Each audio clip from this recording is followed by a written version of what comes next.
بسم الله الرحمن الرحيم والصلاة والسلام على أشرف الأنبياء والمرسلين. ولا ليال استغفارتي إنه كور رميني مانتا إرشاد كوناكسين استغفارته وحكميدا إن أوقف كنارت وكجبت بادي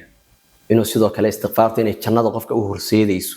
النبي عليه الصلاة والسلام وحاولي يا معشر النساء سوى ضمرك الله يا النبي عليه الصلاة والسلام ورجمع ضمركو وحاردين كو أركنارت إن أبدن تهيني إلهي استغفار ويديسته marka dumarku markay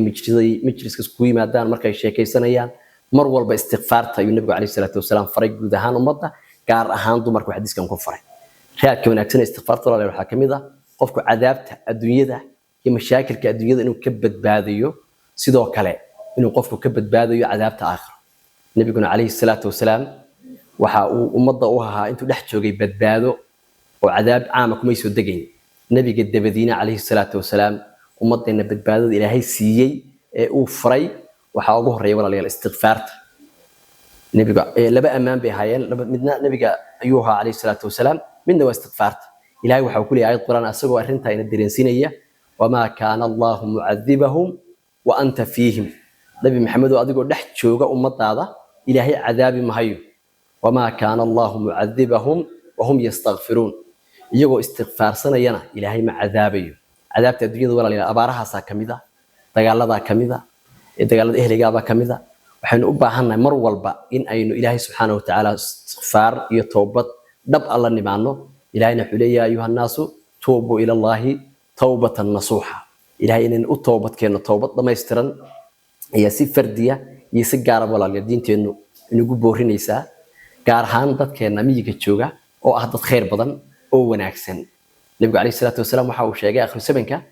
qofka miyigiisa jooga ee halkiisa xoliisa ku dhaqda inuu badbaadayo laakiin qofkaas waa kuma oo qofka ilaahayna caabudaya ee arigiisa isagoo la jooga isagoo loo israacanaya isagoo geelisa la jooga ayuu halkaas taayada dhiganaya oo shanta salaadood ku tukanaya maantana cagsigii baynu joognaayo waa arkaysaan dadkeena miyigu qaar ilaahay naxariisto badanna way jiraan oo wanaagsan laakiin haddana salaaduhu aad bay nagu dayacan yihiin taariiku salaadkuna walaalayaal عقوبة فربضن بوليه صلاة إنه كده دالو مية مقالو مركز تو إنه شغله إلهينا إنه كعب سنة ولا ليال إلهي وحو آيات حديث قدس كليه هاي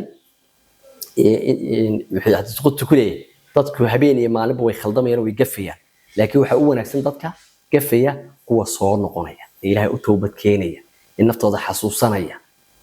يصدق على إلهي سبحانه وتعالى سوى الله الله يذكر دنبيذك وين سمي النفط هذا كتكرف فلي إلهي وحكم بيجيني إن أنا نفترض إن أنا رحمة إلهي كقوسا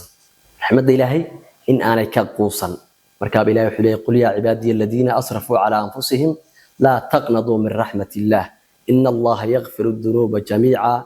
إنه هو الغفور الرحيم نبي محمد وأضو مضى إذا نفوه ذا كل حد قد بي وحد كتر هذا رحمة إلهي كقوسا لنا رحمة إلهي وواسع ولا ليان إلهي وكريم قفك أطوبت كينا إلهي وشعليه إلا النبي عليه الصلاة والسلام سوق جارسيي إلهي وحكم فرحة متكين مركا أو توبت كيانو إن كبضان سيدا متكين أو فرحه مركا أو جاديد كيسي أوررنا سوى سفرة جاديد كيسي أوررنا وكلمي توصي حدا بكلمي أوركي كدينا مركو توصيب وبرئي كالبيت بكرهادي مركو دالي وسكسي حدا يضونك سوى صحي الآن ورفاسا نايف كيبا أصور نقضي أسود الاستحك كدينا وكو توصي فرحة سيدا أو فرحه متكين ayuu ilaahay uga farxad badan yahay oo ka jecel yahay marka uu toobad keeno marka taariikh salaada ku soo noqdo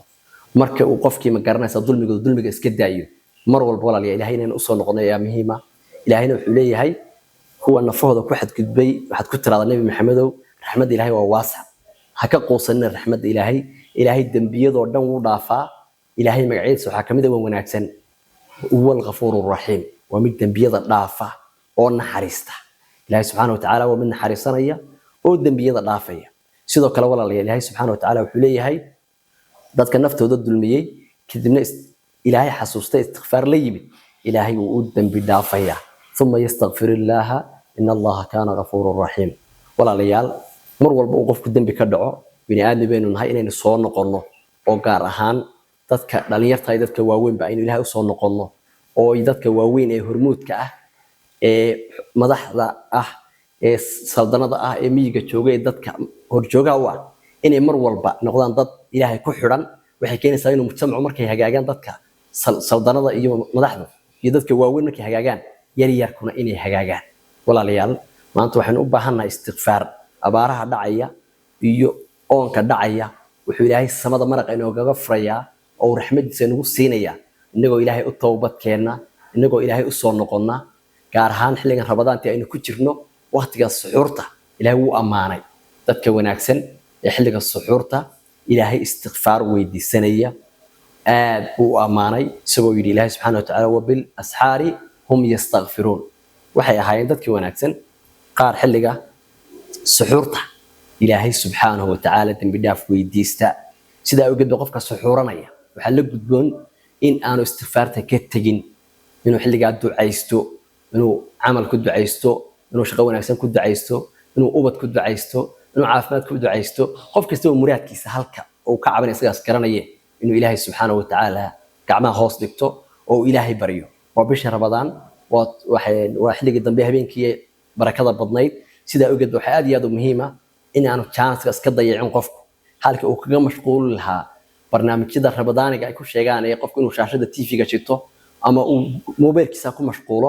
isagoo intuu weysaysta laba ragcadood tukada ilaahay subxaanahu watacaala istighfaar weydiista ayaa aad iyo aad u muhiima ilaahayna subxaanahu watacaala nolosheena oo dhan ku barakaynaya intaasayna ku daynaynaa asalaamu calaykum waraxmatullaahi wabarakaatu